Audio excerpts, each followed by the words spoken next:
Great. So then I'm going to start recording. And what else do we have to do? That's it, right? Oh, I need to share my screen. Share your desktop. So I share my desktop. You all share your desktop. So that'd be crazy. I don't see your desktop yet. Do you see my desktop yet? No. Okay. Just took a few seconds. Okay. All right. So now it's recording, and I'm sharing the desktop, and everything's working great. And it only took us 24 minutes. Sorry about that. Okay. We're back. All right. So this is, I think, a better solution because, like I said, I recorded my lecture yesterday in the GIS course, and the audio didn't work. And I tried getting this thing working again, and there was an echo. So hopefully, this new technique will work, and I'll upload the video that is being recorded on Elida's computer. Well, actually, yeah, another computer. You don't have to sit there. You can sit there, and that'll work. Keep our fingers crossed. Maggie Bell, who's down on the coast section, she's just not there yet. Specifically asked for this to be recorded because she's out on maternity. Anyway, so we do need it recorded. We'll record it every week, and that'll work out well. And the other thing I wanted to say is, how come this doesn't just open? Okay. Let's go to the website for the class, which is the Canvas. That I didn't get the reading up like I wanted to. I didn't. I went to faculty meeting on Friday, and I was going to upload it afterwards, and I said I'll just upload it from home. Then I went home, and my internet was out. Called up Comcast. They said we'll come out Tuesday to fix it, and I didn't want to drive back up to campus to log into Canvas, so I didn't put it up there. I went up to the Eclipse. Anybody else go to the Eclipse? I can't see hands down there. Oh, you just went outside here. Yeah, I drove to North Carolina to see the full eclipse, the total eclipse, I guess. The total eclipse is what I meant there. So I was gone in the week. We camped up near the Smoky Mountains National Park for two nights, and then on Monday we watched the eclipse and drove home. It was pretty cool, I thought. But it got all dark, like they say, and so anyway, that's why I didn't upload the thing, because I was gone all weekend. All right, so I uploaded it on Tuesday when I got back, but then I forgot that it doesn't. Fall 2017. Then I forgot that it doesn't show anything until you say that publish, because it's new. I'm new to Canvas, so I've published it now, and lecture 2 is up there. The reading is up there, and in fact, really, I went ahead and did the readings for the next couple weeks. So the Tomlin reading it's okay that we're a little bit late on that because it kind of goes into next week as well. The model builder and the spatial analyst toolboxes, they're actually links. Those are the ones I meant to put up. And then the lab is up there. Okay, so we've got a lecture, we've got a lab. I kind of struggled with, since this is lecture 2, what should I call it? So anyway, the lab, inside the lab, it says to call things week 2. Anyway, hopefully you don't get too confused by that. I don't think so. So we're going to start off with the lecture. And today's going to be a lot of demonstration because we're going to learn how to do some of the things that I talk about inside of ArcGIS and kind of talk about the logic of what's going on, kind of like we started last week. So before I get too far, I'm going to open up ArcGIS while the lecture is downloading so that I'll have it up. So download the lecture here.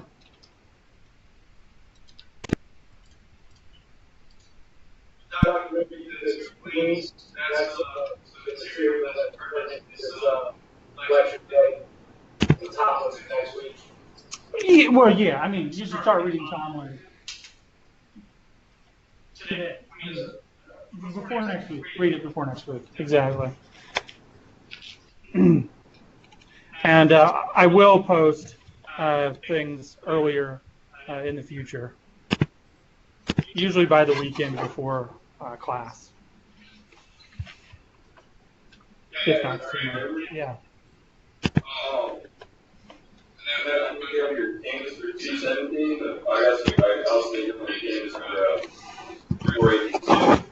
Okay. Okay. Sure. That'll be fine. Did either of you get on 217s yet? Because I sent a message. No. You haven't noticed? I'm on this class, and that's it. You obviously see this one. Okay, Corey, you said that you've seen 217 or no? Okay. All right. I am as a student. Yes. All right. Okay. All right. Well, I'll check with her. I've noticed that almost everything with Canvas, when you make a change in the system, it takes a day to update. So I think they only update it once a day at night. So we had several students that added the course yesterday that weren't on Canvas till today. And so I don't think it's an immediate thing. So Candace said that she's taking care of it, but it might take a day for that to actually happen. Does that make sense? Okay. Yeah. I'm getting a message that the license for archive is not connected. Okay. Can you ask if you're in it at all? Yeah.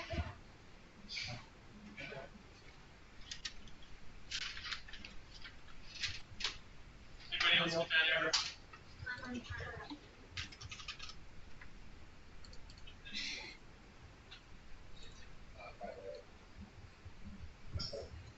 Nobody else is trying to get down up here.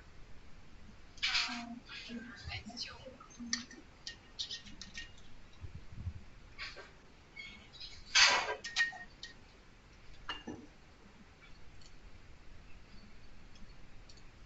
mine works fine. Yours works. Can I see what license manager is going to use?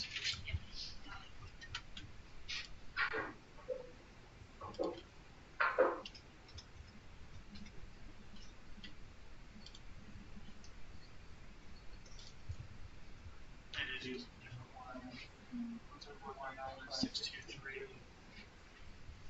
Leave that up there for a second. It's gonna get me. It's not gonna let me change it because I'm not an administrator. Is it 1919563? 1319562. Okay. Yeah. 191.9562. The difference is that it's .3. And then it's 131. It's 1. So yeah, it's the 0.3 in the end. Everybody else put that error. I think that's the case one of them, but.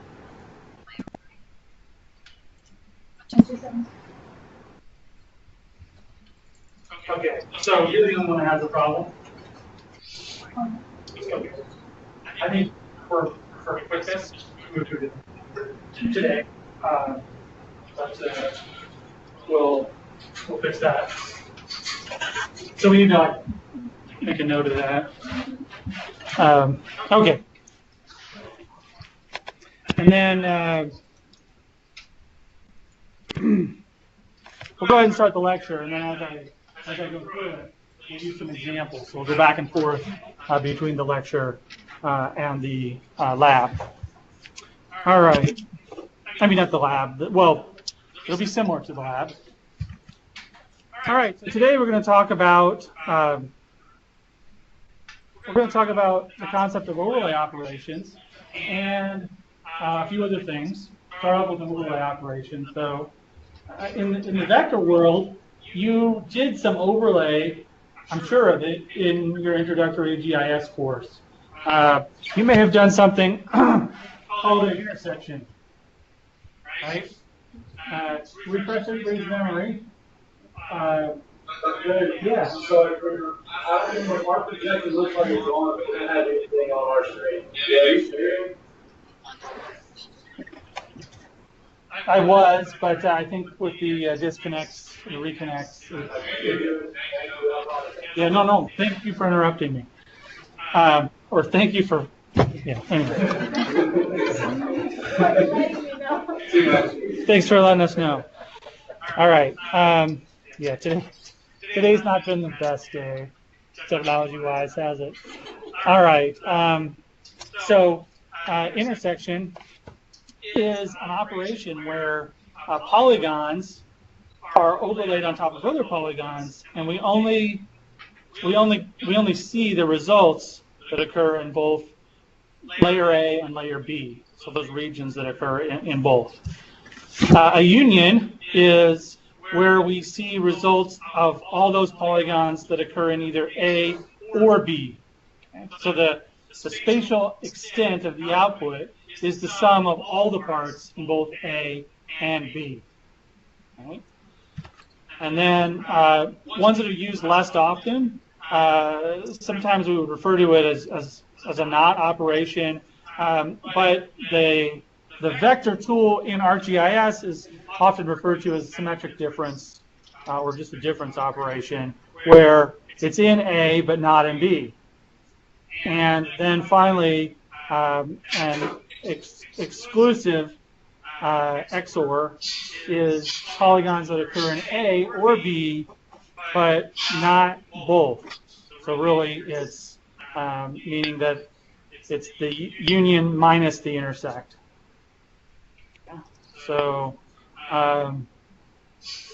actually, I got a little bit ahead of myself. So that's the symmetric difference tool. The not tool is similar to like a cliff, where we're saying, okay, if it's in B but not in A, we're going to cut it out.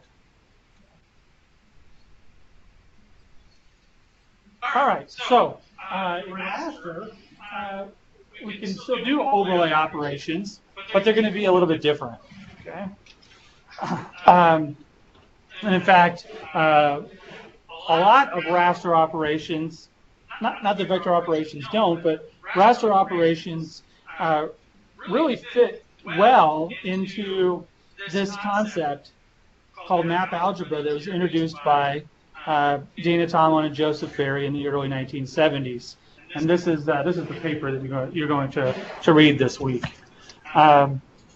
Really, one way that the authors explain it was that it's like math applied to rasters or applied to data. And so, in order to do overlay operations and really all these operations that we're going to talk about for the next 3 or 4 weeks, we need to think about these rasters as a bunch of numbers, and that's what they are. If we stack rasters on top of each other as if they were a mathematical sandwich, we can perform simple arithmetic operations and fairly sophisticated algorithms by doing that. Because we all probably learned in math over the, however many years you spent in grade school doing math, that you can do very simple math, but you can build all the way up and do complex math. And really, it's just a combination, sometimes a very complex combination, of all of the more basic operations.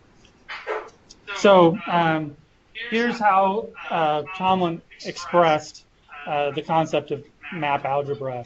So the new layer equals a function of the old layer, and then how meaning how is it combined.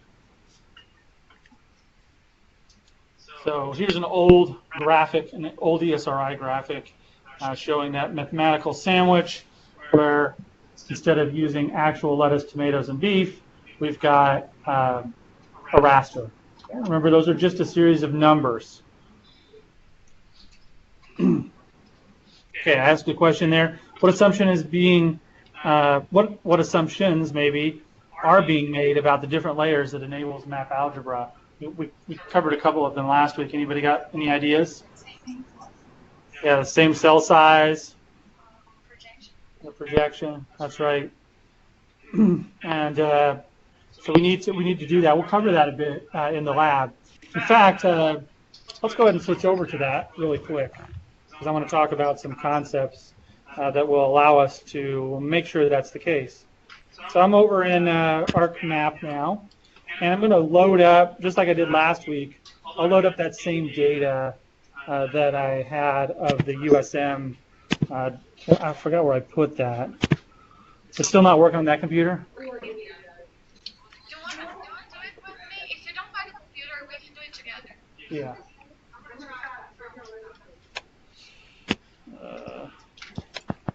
Okay. Let me see where I think I put it in temp.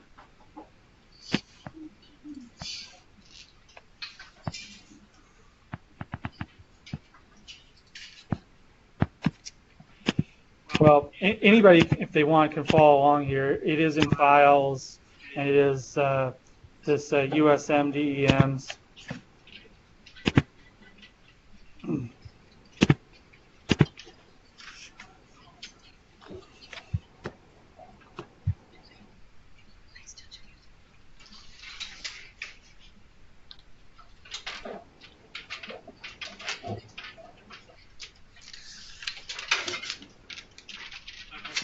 There it is. And I'll just copy this and put it in my C. I'm going to put it in C temp. New folder SA. They're both the same. I messed up. I didn't know that it uploaded.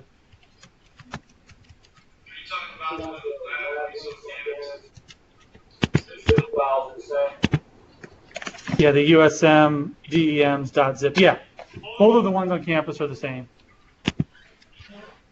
Yep, exactly. All right, so I'm going to add this data in to ArcMap.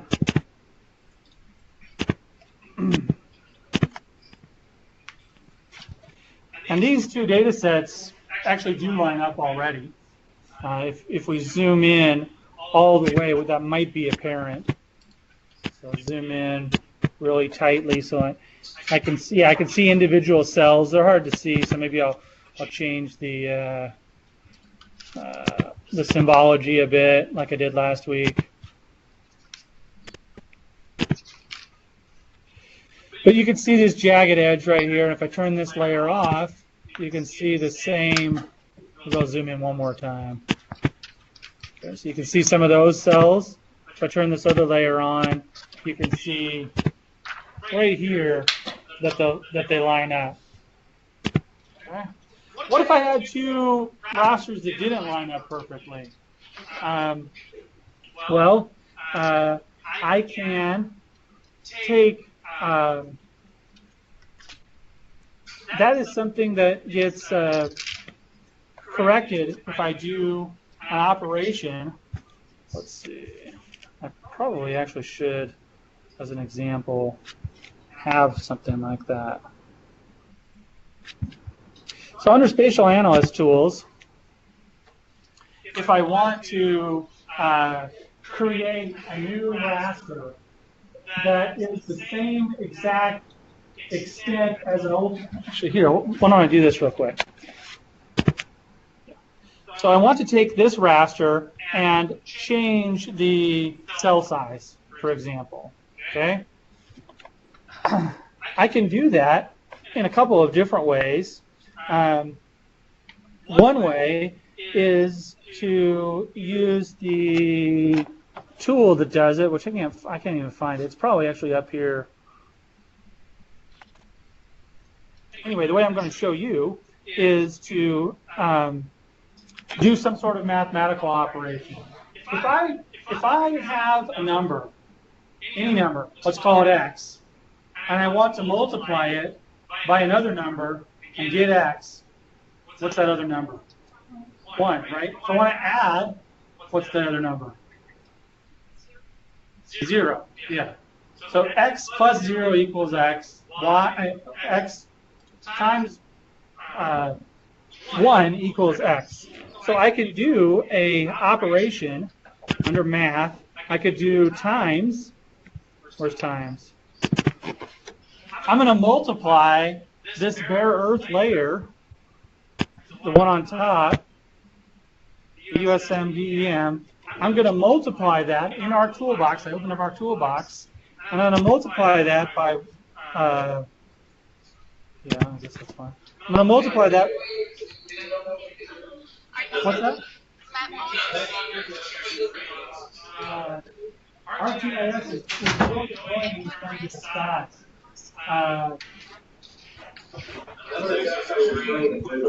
Yeah, let me see here.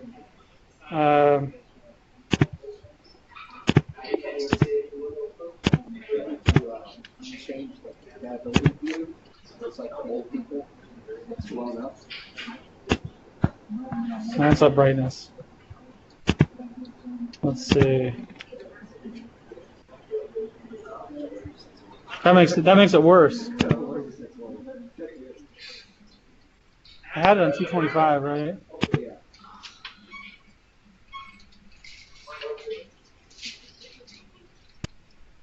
The problem is that ArcGIS, or ArcGIS, no. ArcGIS, oh, okay, it worked. In the past, ArcGIS hasn't kept that. It still doesn't look great, does it? Does it look a little bit better?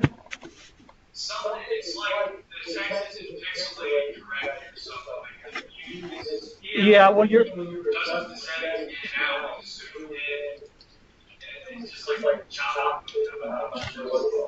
Yeah.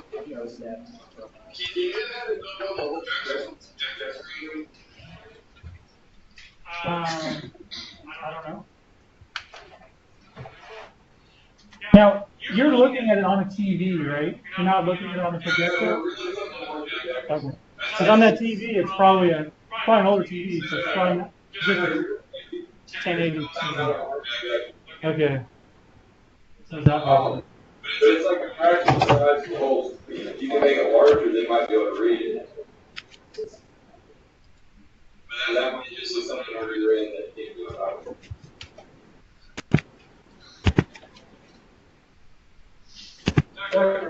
Yeah. Yes, it's called USM underscore DEMs. It's on Canvas under Files.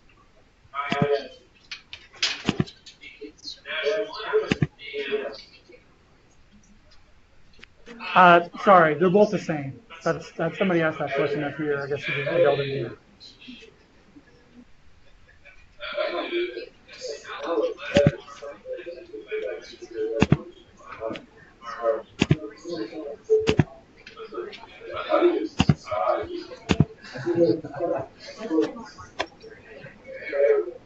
How does it look? How does it look up there? Hey, Elwood, did you check and see if it's still recording after we did all that? I mean, just by the call's still going on? Yeah. Okay. I see All right. Yes. As it is now. I'm assuming it is recording.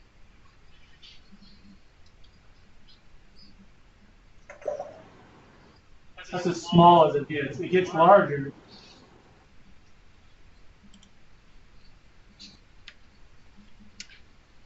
The one way to do it is actually they have Skype there and you add them all on your recording so they see exactly your screen on their computers. Yeah. So we could do that in the future.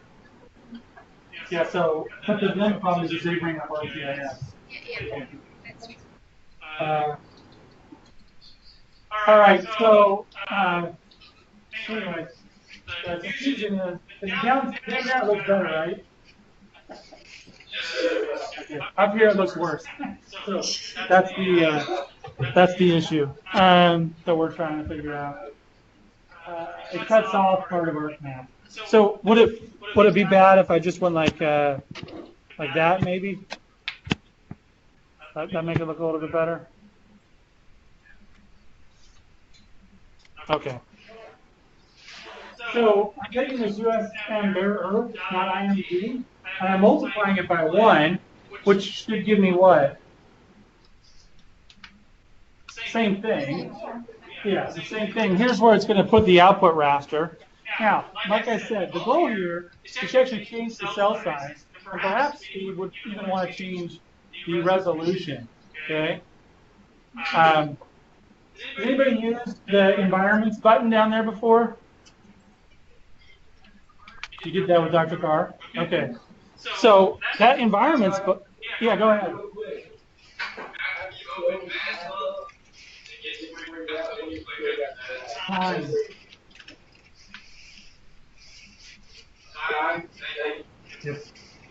So times does multiplication.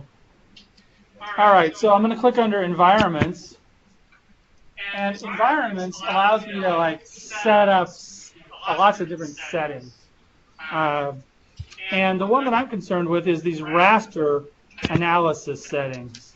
So it allows us to change the cell size right here. One of the things we can change this to is as specified below.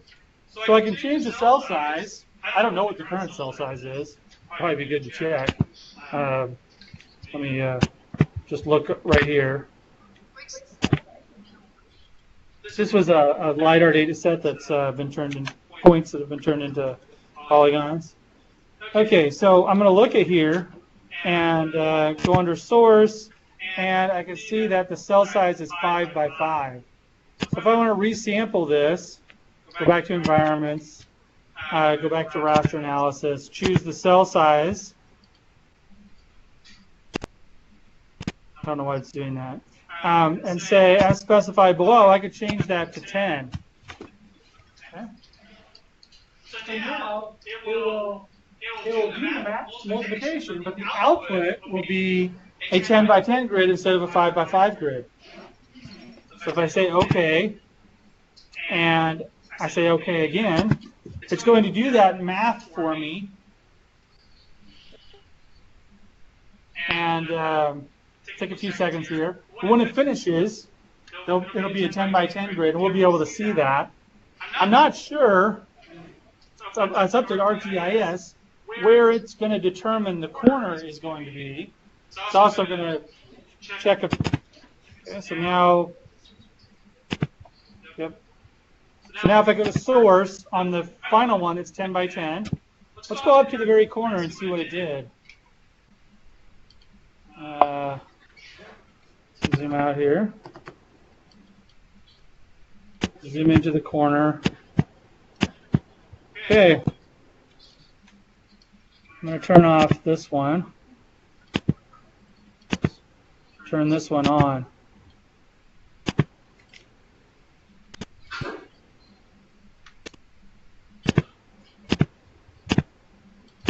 So it looks like they match up in terms of the cells. Like an old 5 by 5 cell has how many new 10 by 10 cells? Well, sorry, a new 10 by 10 cell has how many old 5 by 5 cells? Can you tell that just by this? Yeah, you can. How many? Twice as many? Yeah, it has 4, right? So this is a new 10 by 10 cell. I got it on here. So it's on the Skype. This is a new 10 by 10 cell right there. And here's an old. Here's 1, 2, 3, 4 old 4 by 4, 5 by 5 cells. All right. So when we do things like that, operations, we can change lots of different things in environments. So that's an important thing to consider. We can change not only cell size, which is what we do right here, if you go up to the other popular thing is the processing extent, and the other popular thing is the projection, which is output coordinates right there, the coordinate system. Okay, so we could change the coordinate system right as we did a raster operation, which means that we could do that. There's a specific tool for doing coordinate transform, but we could do it as we were doing something else. All right, so the cell size is important, but the snap raster is also really important because what it'll do is it'll snap the edge of one data set to another data set.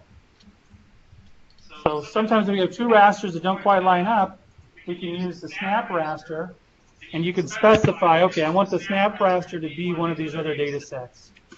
And it'll snap it, so it'll have the same extent and same cell size if you set both of those. So that's important. All right, now I showed you how to use this times in math, but sometimes we want to do more than one operation at the same time. In fact, it's very common. Under map algebra, we have raster calculator. And in raster calculator, we could do the same thing we just did, except for we can enter it more like an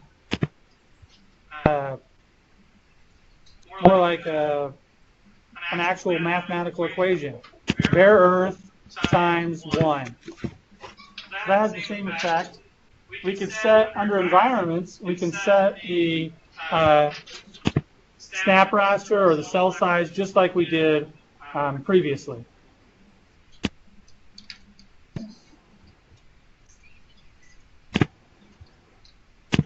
All right, so I'm going to go ahead and leave that up and go back to the lecture.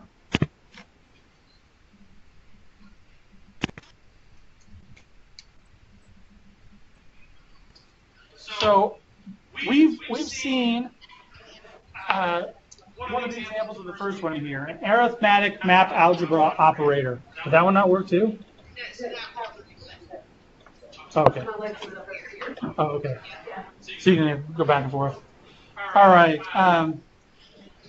So a map algebra operators generally fall into lots of the same categories that operations on like a scientific calculator might fall.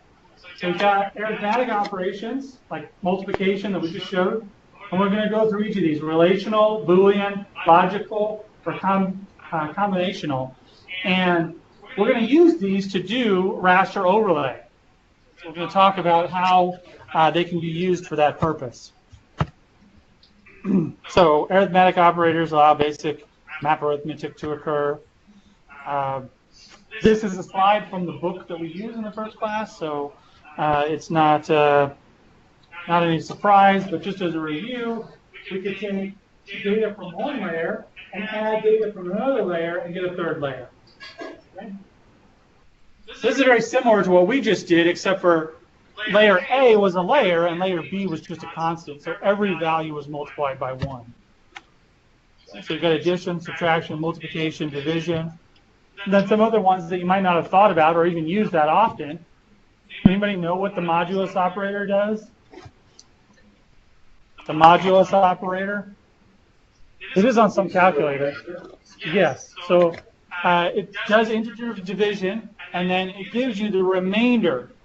So, 5 divided by 3 is 1 with a 2 remainder. So 5 mod 3 just gives you 2.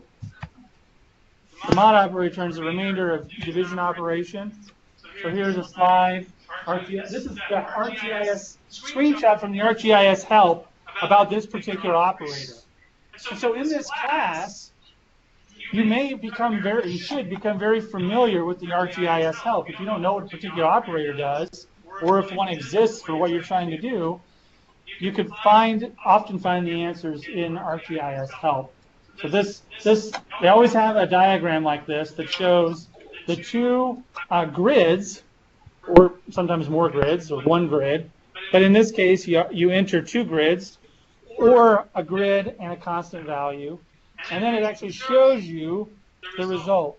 So 14 mod 5 would be, 5 goes into 14 twice, but then there's 4 left over.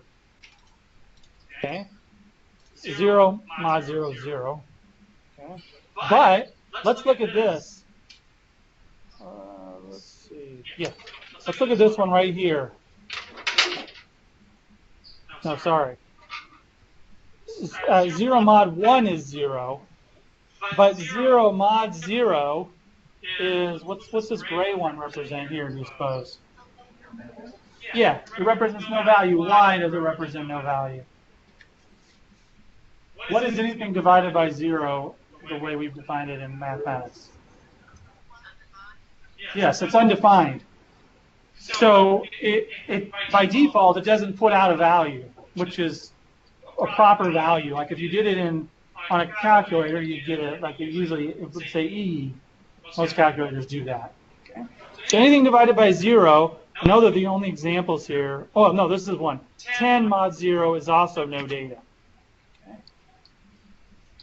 All right, no data is a special case that we'll talk about in a little bit. Okay? Cells can have a value of no data. The other thing is rasters are always squares or rectangles. Rasters, some people come to me and say, hey, how do I make my raster look like my study area? Well, you can't make it look exactly like your study area. You can assign everything outside to be no data, but it'll still be the same size physically. All right, so that's arithmetic operators. Relational operators allow one to build logical tests returning values of true or false. So relational operators in ArcGIS will always give you zeros and ones in the output result, even if the inputs aren't zeros and ones. So in this case, you would get, if you had a grid like this and a grid like that, and you said, is it equal to 2? You would get a value of, oh, sorry, not equal. You get a value of 0, false, meaning they are equal, and values of 1, meaning that they're not equal. So if we go back over here, let's look at, I'm just going to get rid of this data set for now, the 10 by 10 one. And I have all of my rasters here, right? That's, my USM, Bare Earth, DEM.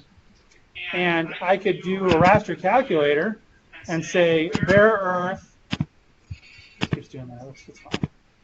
Bare Earth equals 200. So in other words, the value in the DEM, is it equal to 200? And I say, okay, I think the 200, forget whether it's 200 or 300 that it encompasses. We'll find out here in a second.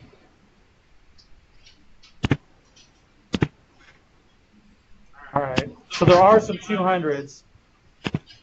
Can't see them really well. One thing I might be able to do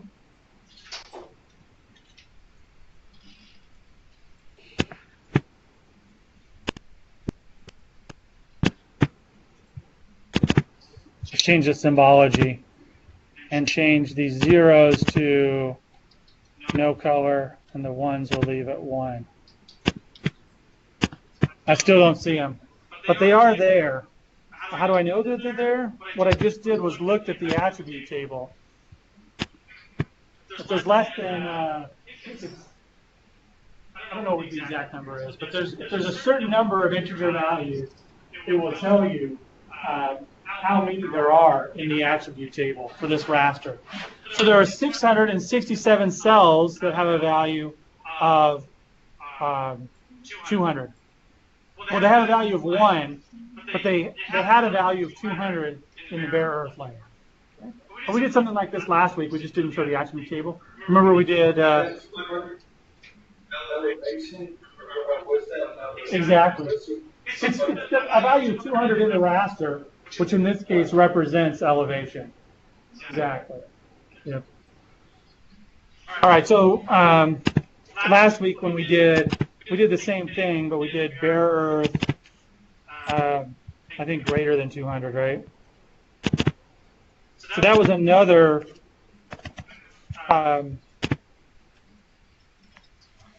was another example of the same thing. So now we have zeros and ones in the output. Zeros and ones. So that was another example of a relational operator. Zeros, ones.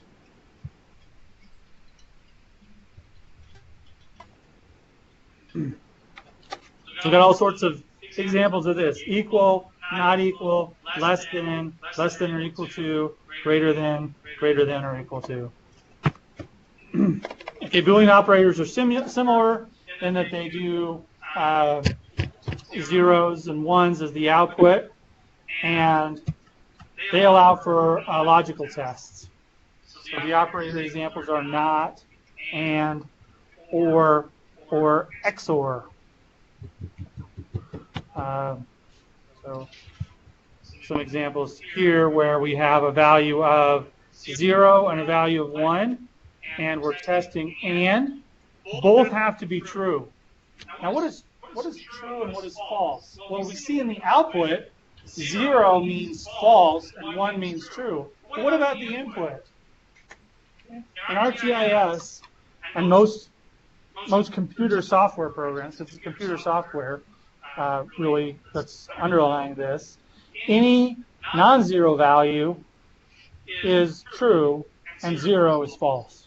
So that's why when we have a 2 and a 1, we get a 1 in the output.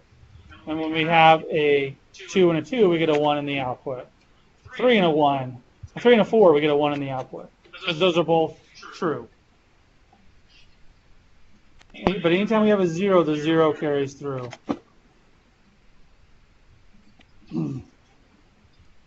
A not operator, go ahead and do that. A lot of these will show up here on the side.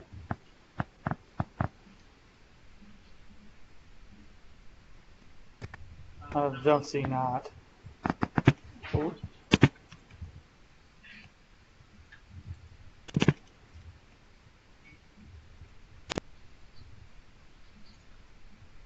Oh, that didn't work. Let's see. Maybe they changed the syntax on me. Shouldn't just be firing in the dark. I should look at the help. Okay, let's look at the help.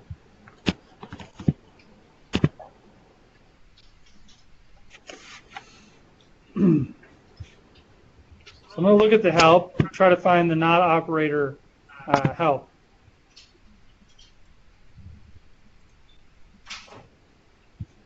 So if I go not,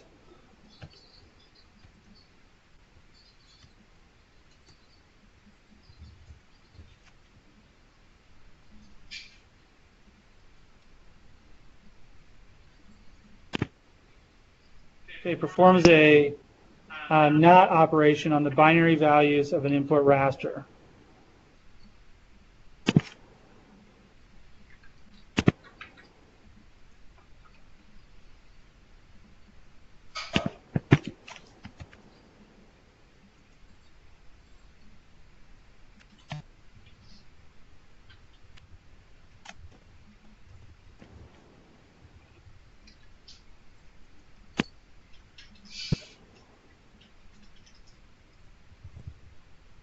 I don't see the not operator in there,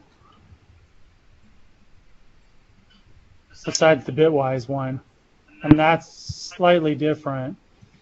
See how it, yeah. Let's see the regular old not operator. Boolean not.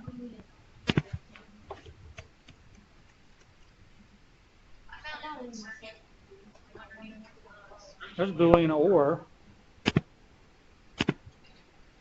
Boolean not. There it is. So it's the little, it's a little squiggly, like this. Little, I don't know. Back in Spanish class, what do they call that? The N, the little thing on top of the N. What's that? Two? The little squiggly? Teal? Teal? Okay. Anyway, we don't use it on our letters. Do they use it in Portuguese at all? Yeah, a lot. Okay. Not as familiar with Portuguese. But. All right, so if you'll notice, now all we did was reverse the values in raster calculator 8. So where we used to have ones, we have zeros, and we used to have zeros, we have ones.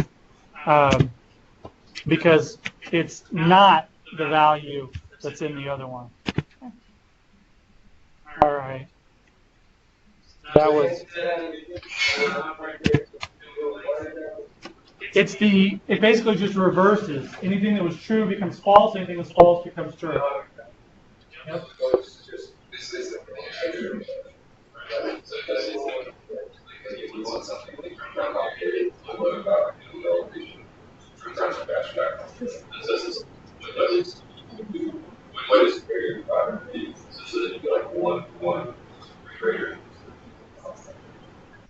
In fact, let's do this.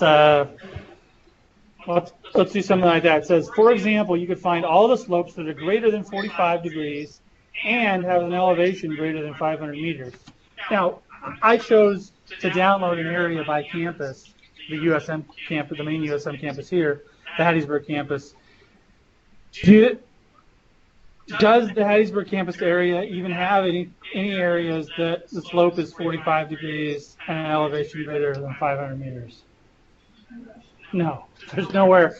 Neither of those things exist anywhere near Hattiesburg or the Gulf Coast, for that matter. Even if we had a Gulf Park GDM, maybe some very local areas but nothing with the 5 by 5 meter cell size has a slope over 45 degrees. Maybe like out of Red Bluff, you get a few area, yeah. But it's not very common. So we'll put in different numbers. But let's try to build an expression now that has both of those. Now we haven't talked about slope yet, but we can calculate slope using ArcGIS. And we'll talk about how it works later. I'm going to go ahead and delete these guys. So here's my USM bare earth. And I want to find the areas, let's say any slope that is above, let's just do 5 degrees, and an elevation above 200. So we want to find that. We want to do it all in one expression. So if we go to the raster calculator, we've got our bare earth layer. Before I get too far, I'm going to make sure that this slope syntax hasn't changed on me. So I'm going to type in the slope of USM bare earth.img. Type that in. So now I'm going to calculate the slope that way. Okay, using that map algebra formula. There is a way to calculate slope as a tool, and usually when you use the model builder, which we'll be using later, sometimes it actually helps to use the other tool. But for now, we're gonna show it this way too. Calculate slope. It didn't work. Did it work for you? Maybe it's a capital now. Or maybe it has, anyway, I'll have to look up the help if this doesn't work.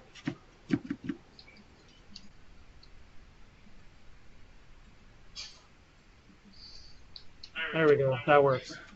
All right, so it's a capital S. Sorry. So let me do that. Let me show what that is, because we'll do the whole thing.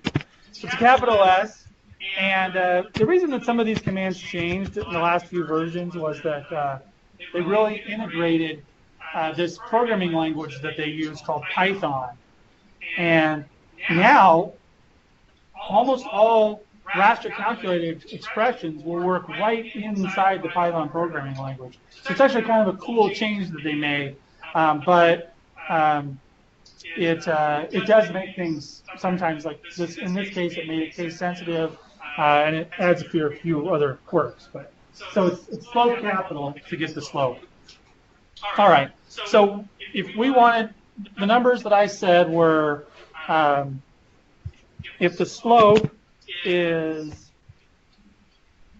greater than, what did I say? I think I said greater than 5. We want to find the areas where the slope is greater than 5, and we want to find the areas that the elevation is, what did I say, greater than 200. Okay, so I've got two expressions here. Oh, I gotta change, yeah. Gotta add that and this. I've got my two expressions here. I need to glue them together with a logical and. So this is going to be a logical test. Sorry, I should do this on here. This is going to be a logical test, and this is going to be a logical test, right? They're both logical tests. I need to glue them together with an and. It's actually just this button right here, so it is in the calculator. Just put them. So the parentheses here do matter a bit because it's actually doing this operation, then it's going to do this operation, then it's going to do this operation, and that's going to produce a different result, and then it's going to combine these two operations together with this AND statement. And so in the output, what will the values of 1 represent?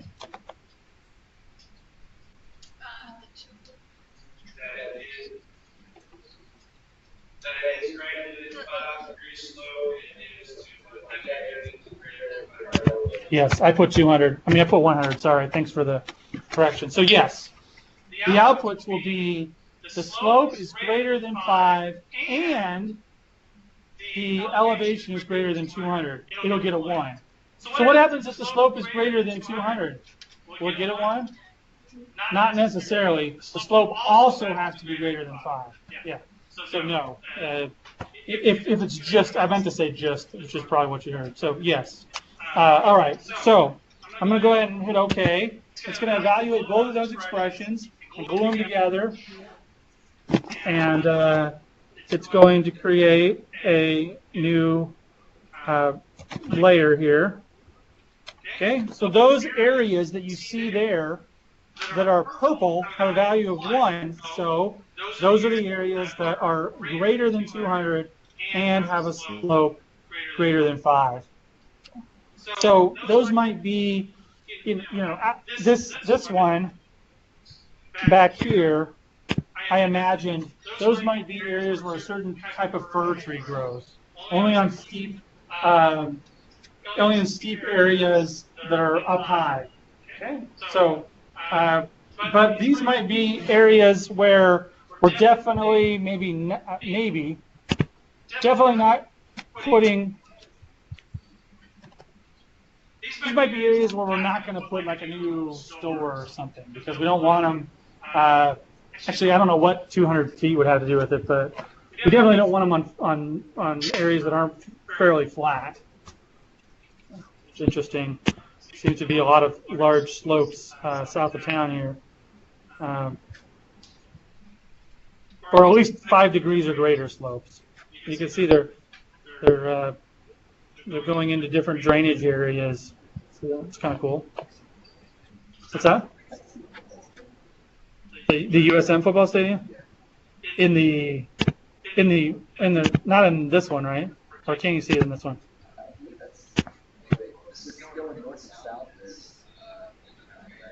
Yeah.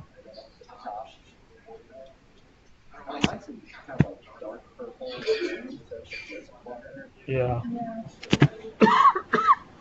Anyway, so yeah. So logical not, logical and, or. Now, if we put or in there in the place of an and, how would our output be different?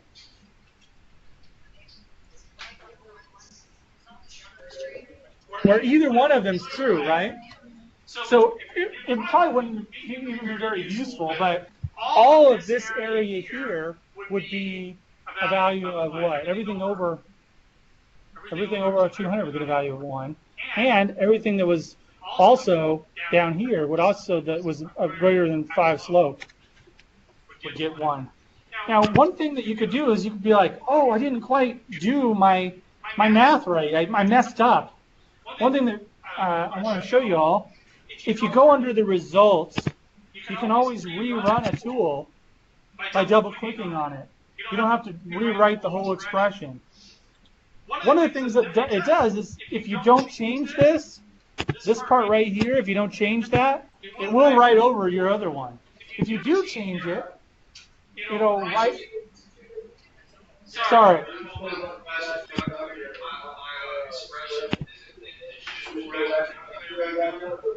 I went under results. So does the results not show up for y'all? Yeah, so if results window isn't shown there by default, go to geoprocessing and go to results, and it'll show up. See that? Geoprocessing.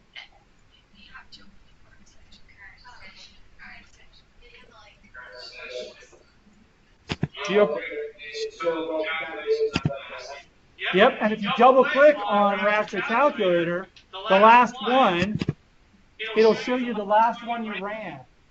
So this is, I find this is helpful for two different things. One, where I made a mistake, I want to change something, like I might want to change this to or. Probably not likely, but if I did want to change it to or. More likely, I just messed up and wanted this to be a 6 or something. Okay? You don't have to type the whole expression over again. The other thing that's helpful for is if you do change this value down here, it won't write over it. So you could, if you have to run something multiple times, like 5 times, to change one value slightly, it can be helpful, useful. Right, so that's under the results. Another thing, you got me thinking down there when you asked that last question, so that was good. If you go under geoprocessing and you go to geoprocessing options, one of the things that I always like to make sure is that overwrite the outputs of geoprocessing operations is checked. Because if that's not checked, it won't even let you run it to overwrite it. Now, maybe you kind of feel paranoid about overwriting things, and you don't want to add that. But I always hit overwrite the outputs of geoprocessing operations. Also on here, add results of geoprocessing operations to the display. If that's not checked, I think that's a default. Then I say yes, add that. Because usually when you're working in ArcMap, you want to see the result. You don't want to have to be asked every time, add this to display. Sometimes I'll go ahead and uncheck that if I am doing like a ton of stuff and I know what the results are going to look like, and it makes it faster. But This change just only works if I check the results are temporary by default, right? What's that? Sorry. Keep results younger than 2 weeks. Yeah. If I check this. Right. I think so. So with that override check, every time we go back to that same, like we go to the rest out there to do the expression you've already written, it'll just override just the same file every time? Yes. Yeah, if you don't change it, it'll override it. And it used to be that if it was, in older versions of ArcGIS, it used to be that if it was still open, it wouldn't override it. But now it will. It'll override it. It'll just put a little, like as it's running, here I'll make this 10. So fine. Now I'm going to override it. You see it put a little exclamation point next to it, which means that it's in use. And so it'll try to, it'll run, and as soon as it's done, it'll actually just feed the results back into that same file. And you see how there are less areas chosen now? All right. Oh.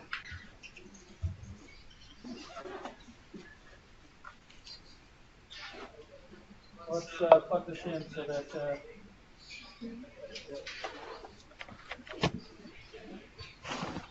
Okay. All right, I'm going to make a connection here real quick. So in your introductory to GIS courses, do you remember when you did things like open up the SQL editor? Oh, that took a long time. My recording's now available. But you open up the SQL for a table, and maybe you said, okay, what if you had a field that said elevation and a field that said slope? I mean, you probably wouldn't have those attributes, but you said, okay, show me areas where the slope is this and the thing is that. So really what we've done here is done the raster version of a field calculation, okay? That's what's going on. All right, logical operations, they allow for logical tests. Here are two examples. I kind of put these in order of the amount of times you'd actually use these, but here we've got in grid 1, the difference, and in grid 2, okay? And then in grid 1 in 0, 2, 3, 7. So that was kind of actually interesting. You might say, okay, it's kind of like a multiple selection. I'm saying, okay, if the value of is 0, 2, 3, or 7, that value is going to be in the output. So there's no 7s, there's no 3s, but there are some 0s and 2s, and so they show up in the output. And then over replaces the value if it is non-zero. Okay. Here are two different operators, core and canned, that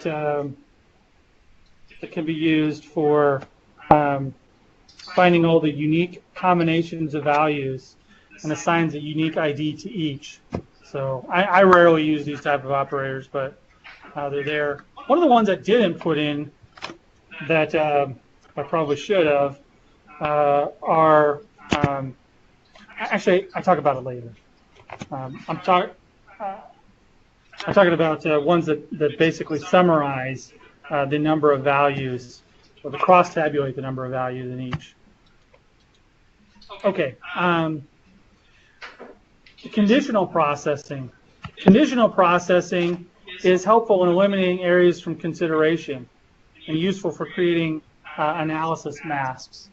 And really, the skills that we've learned today are very similar, or actually, they are one way to do conditional operating. Conditional operators use Boolean operators to find areas, in this case, is the slope greater than 15, to get values of 1 or 0. But what if we wanted to get values that were different than 1 and 0, for example, 100 and no data? Well, there are tools for doing that. One of those tools is called the conditional operator. Did we do that last week? Use the con operator? We did, right? Yeah. Let's just refresh real quick. So under a conditional operator, I know we didn't do it in map algebra. So under the conditional operator, we can input a raster like the bare earth raster, and we can say value. We did this last week. Value greater than 200. That's what we did last week. So this is a conditional operator. So this is very similar to a a basic Boolean operator that we did before, but the output is by default ones and zeros using just the regular Boolean operator. If we do the Boolean expression here, we are allowed to then specify what the true and the false values are. So if we did 0 and 1, it's exactly equivalent to using the the Boolean operator. If we change this to 100, and I don't know, 0 probably still makes sense, then we'll get 100s and zeros.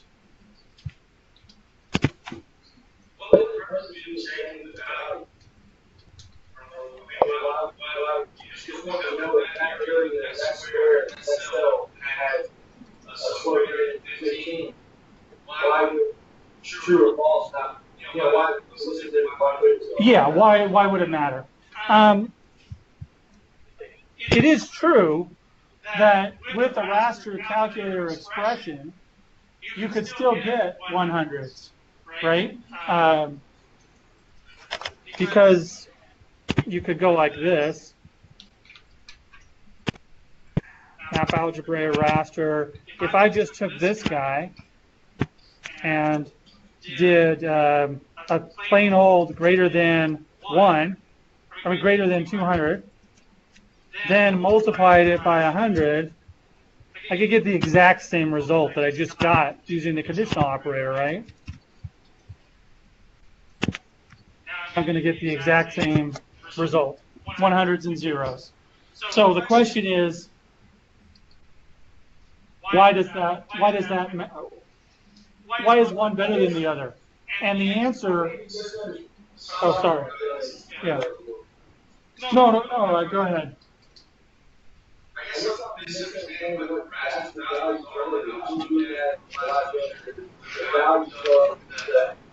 Attributes in that, like if there's an amount there, the values within that cell are going to be your elevation. The values in the raster can be whatever. I mean, sometimes they represent slope, sometimes they represent aspect, sometimes they represent elevation. What does this mean? Okay, still going? Things within that cell, just not like sitting on a computer.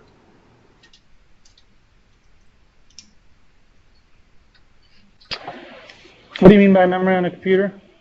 Like, are you assigning values for that cell to alphabetical or some space, or is it just those cell values represent each within that cell? Yeah, so they can represent real life entities. Or in this case, it represents the ones and zeros represent a concept. The 1 here, or 100 here, are areas above 200. The 0 is areas below 200. I'm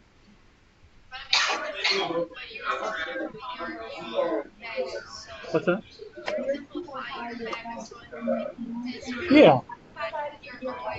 You're also keeping saving some processing memory because you still would have the bigger than 100 and smaller than 100. But if you're only interested in them being bigger than 100, it's easier for the program to calculate a bunch of hundreds.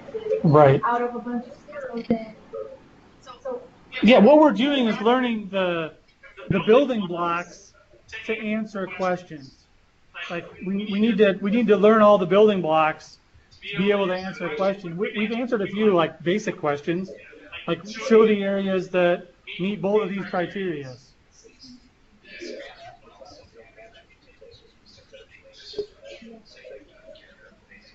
Right. I mean, you could do the same thing in ArcGIS. So the real equivalent in ArcGIS with a vector file, the real equivalent would be if you ran an SQL expression and then exported it to a new table or a new feature class. Right. Right. So I thought the question was, what's the difference between con and doing the thing I just did where you just say use the and. The answer to that question, if anybody has asked that question, is that it's not, and there's no difference. It's just two different ways to do the same thing. And we also find in math sometimes there are two different notations that mean the same thing. Okay, so using the conditional operator is a shortcut in terms of making the notation look smaller for the same process. You could do a conditional operator by chaining together some Boolean operations and doing some multiplication. So really, as soon as you've done the Boolean operations and the math operations, you can almost do anything in raster calculator in terms of what we call local operations. Local operations mean cell-by-cell comparisons. However, conditional does that, I guess, makes the notation smaller. Now, one of the things that's maybe we're going to add another layer here is that in raster calculator, you can actually, there's syntax for doing a conditional operator right there. So there's a third syntax here. We could say con, it's really bugging me, I gotta figure out how to turn that off. Con USM bare earth greater than 200, the value of true 100, value of false 0. So that expression is also identical to the other expression where we did bare earth greater than 200 times 100. All those expressions are identical. Both of those expressions are identical. And one thing that I haven't hit home, but I have talked about, is that you could put in, instead of putting in a number for any of these expressions, you can put in another raster grid. So here I could throw the USM raw grid in, and what I'm doing is saying, if the value's over 200, use the values from this raw file. If the value is less than 200, use the value, or put 0. Let me change that. Let's say keep the values from the bare earth. So here what I'm saying is using it to replace values, swapping out new values. And what it's going to look like is kind of weird, because you'll be able to see the buildings in areas that are greater than 200, but the buildings are now gone, buildings and the trees are gone from these areas. That's the difference between those two grids, by the way, is that the bare earth grid doesn't have the buildings and trees included, and the other one does. Can you just say again how you did that raster calculator? The last one? Yeah. Okay. So in raster calculator, the reason that I just ran this one, the concept that I'm trying to show you, is that any place you see a number, you could use a grid instead, even including that 200. So we could use the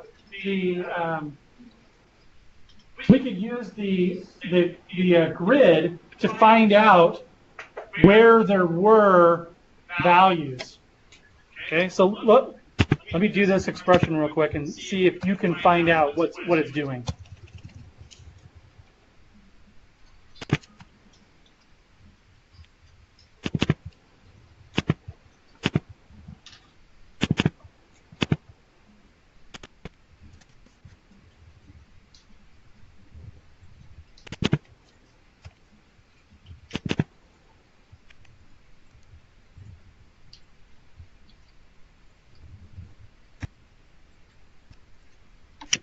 All right, what's that doing?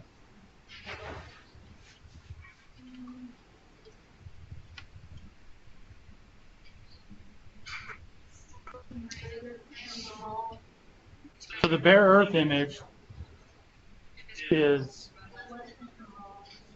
anytime the bare earth is less than the raw, what am I saying? What's the output value going to be? I should probably actually do this, by the way. So anytime the raw image is greater than or equal to the bare earth image, give me the difference between the raw image and the bare earth image. So basically, it's the height of the objects. It's going to show how tall the buildings and trees are, or 0. So I'm using it to basically calculate the difference between the raw and the bare earth. Now, really, it's probably not much different than just deleting this part and just getting the difference between the raw and the bare earth, right? But if there's any like artifacts where the bare earth is actually above the raw, you're forcing those down to 0, which actually might be important. I don't know for sure. Let's compare them. So I'm going to run this guy and look at the output. So now I have in this raster, got way too many rasters now. This is the difference between the bare earth and the original. And look where some of the highest areas are, and it's the stadium. Okay.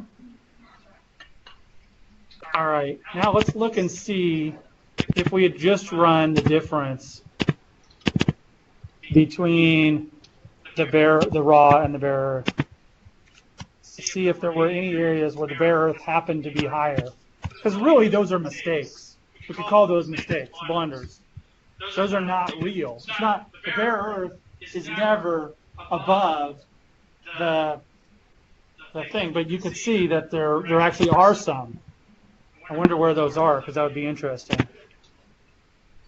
We could actually do that as a third one. Less than 0, right? Anytime that the bare earth and the raw, the difference is less than 0, we're going to make that 18. See where those areas are. They might just be like on the edge or something. Oh, there's a fair bit of them. Yeah, those could be. That could be a creek, right? I don't know for sure. But in any case, they aren't real. Like, there's no area where the bare earth should be less than that. So that conditional operator allowed us, like if we wanted to deliver that product, if we delivered this product to somebody, and the value is saying, okay, this is the height of everything. Okay, here's this product. The first question they're going to ask is, what does negative 90 mean? Why are some things negative 90? And so it would be helpful to us to actually deliver this product using the conditional operator and pulling out those values that are obviously blunders. I mean, it's not to say there aren't other mistakes in the data, but it allows us to get rid of those obvious mistakes using not this expression, but this conditional expression.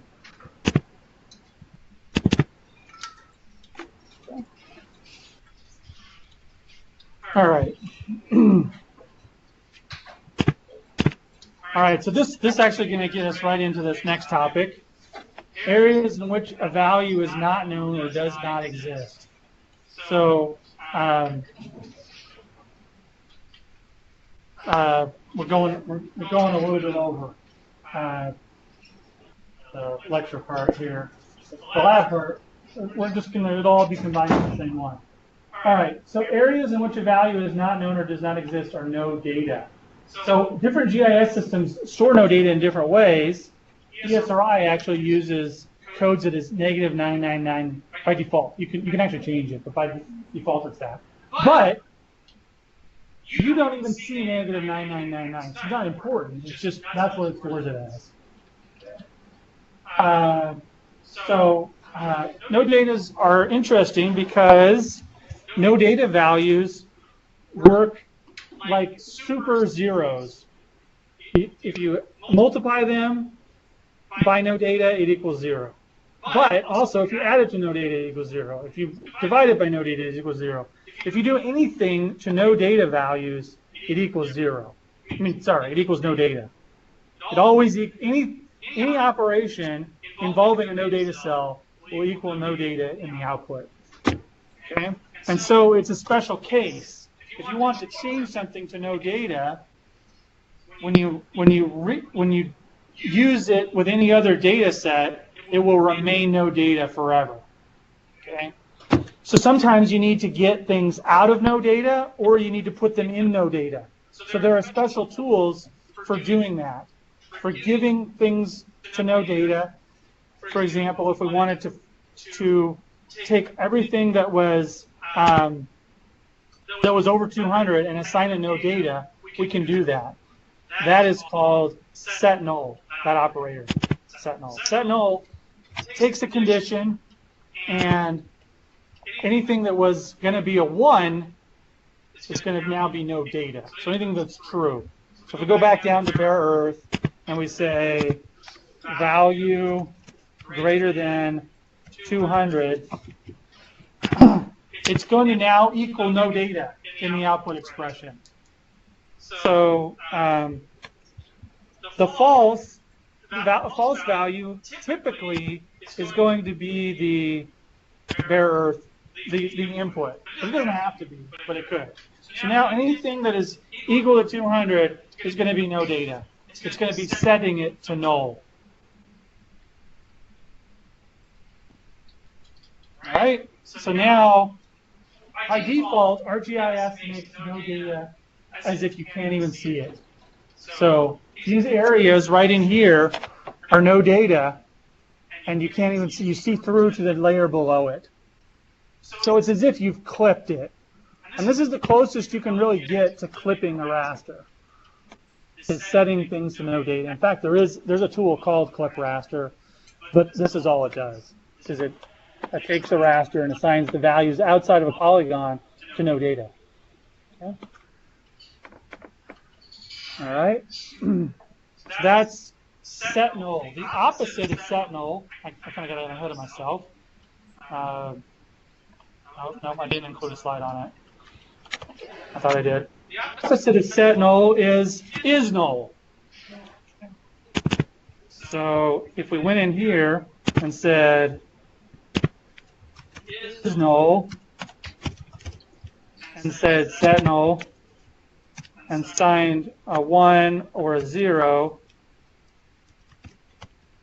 what this does is says, okay, if the value is null, give it a 1. If not, give it a 0. So now we run that guy. I must have not spelled something right. Let me look in help for the is null operator. Is null. I spelled that right, didn't I? Oh, okay. So you can't give it a true or false. I forgot that. Okay. So you just go is null, and it'll give you a 1 or a 0. It does ones or zeros. I don't have to tell it what's 1 and what's 0, like the conditional operator. Okay. So now we've got 1s and 0s. All right. Now you could build that. You could build on that so that you could assign any values to the 0s and 1s you wanted.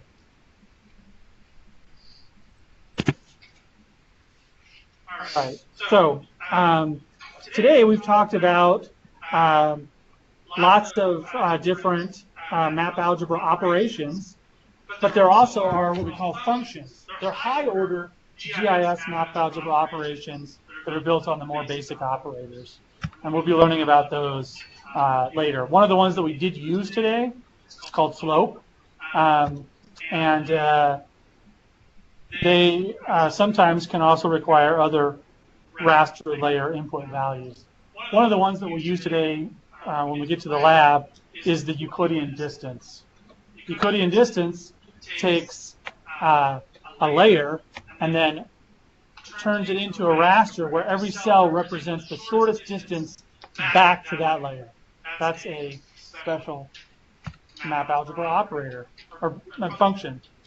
So the new layers are functions of old layers. You have a question? Which one? Euclidean distance. Euclidean distance. The output is a raster.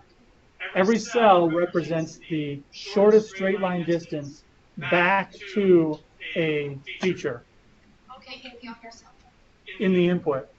So the way you'd write it using this algebra here is your function, your f, would be Euclidean distance, and then Euclidean distance, you give it a layer, and the output would be what I just described, the minimum distance from the center of that cell back to that feature, back to the features in that layer.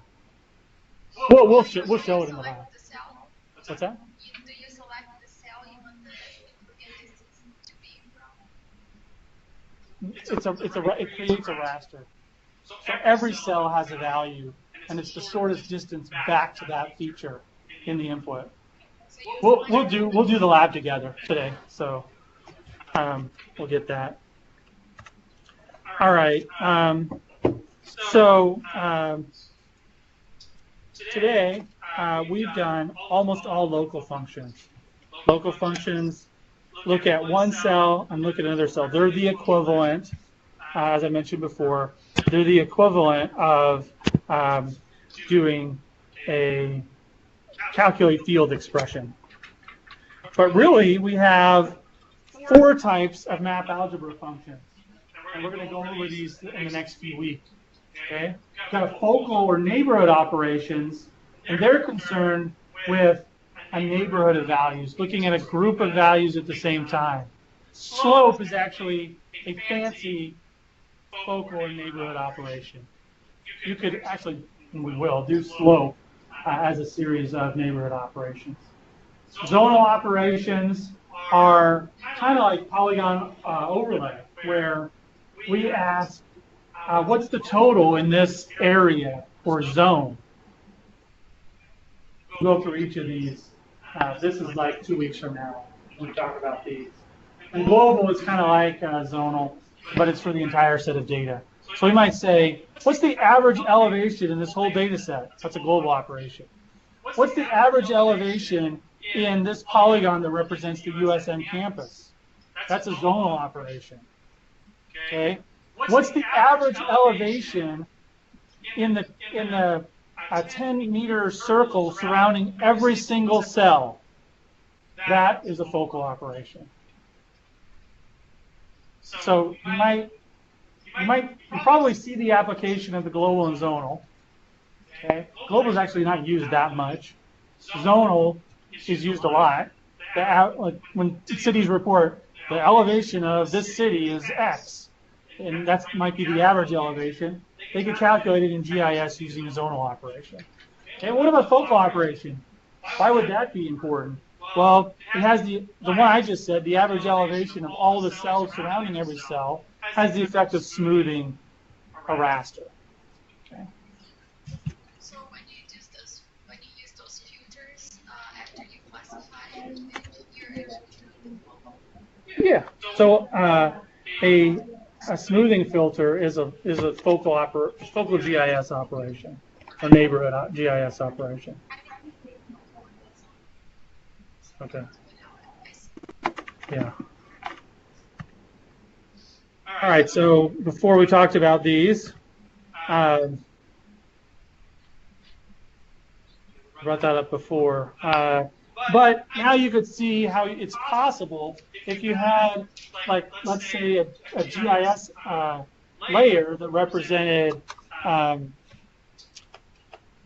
well, it doesn't really matter what it represents, but if you had 2 different GIS operations, you could start to do overlay operations in raster using the local concepts that we've learned about today.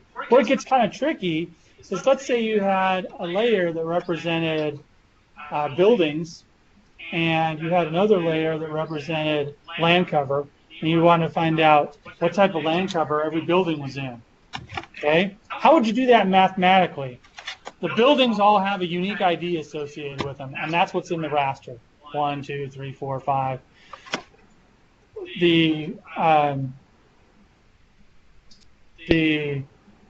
column. The land covers also have a unique ID associated with them. How would you do that? if you just did let's point it out. If you just did addition, if you just added the buildings and the land cover, what would happen? Like building 1 and land cover 1, you added them together, you'd get a 2, right? But what if you had a building 0 and a building 2 and you added them together? You'd also get a 2, right? So you get all these different combinations that wouldn't mean anything. So the way that you could do it, if you had a bunch of numbers like that, and you want all the numbers to be unique, is if all your building numbers range from 0 to 50. You could then multiply all those values first by some really large number, like 1,000, and then add them back to the land cover values, and the first column would represent your building code, and the second column would represent the land cover code. So that's how overlay operations often get done in raster. Okay. All right. So proximity analysis in the vector world, we use buffers. In the raster world, we're going to do distance operations. This is the last thing that we'll talk about before we do the lab today. In a raster distance operation, each cell represents the shortest distance back to the value in the layer. Okay. All right. I'm going to end the lecture there. That's where I kind of planned the lecture to be ended. But I threw these slides in. They really fit better next week. So I didn't know if we would get there, but yeah. So at first I thought 19 slides was not enough, but we did. It's a good thing. Okay, so we're going to demonstrate that as part of the lab, the Euclidean distance tool. So I won't do that right now. We're going to take like a 5-minute break because I need to take a 5-minute break. Let's also end the call and the recording, and that way we can start a new one. There'll be 2 of them. So I'm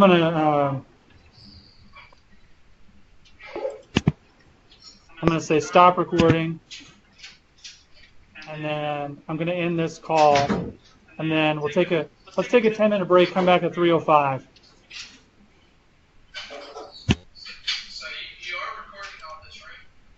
I Yeah. am. We're actually recording it on at least 2 machines. Are you recording it too? Recording on 3 machines. So hopefully we'll get it. This is a new experiment, but let's do that. Stop. So it's being recorded and then it'll be on YouTube later, like you had last time. Yes. And in the future, Elida actually pointed out that what we could do is anybody that wants to, I can call them and they can record as well. Or if our shared folder is working, I can always Drop it in there. drop it in the shared folder. Yeah. And they would have it on all the computers Yeah. later on.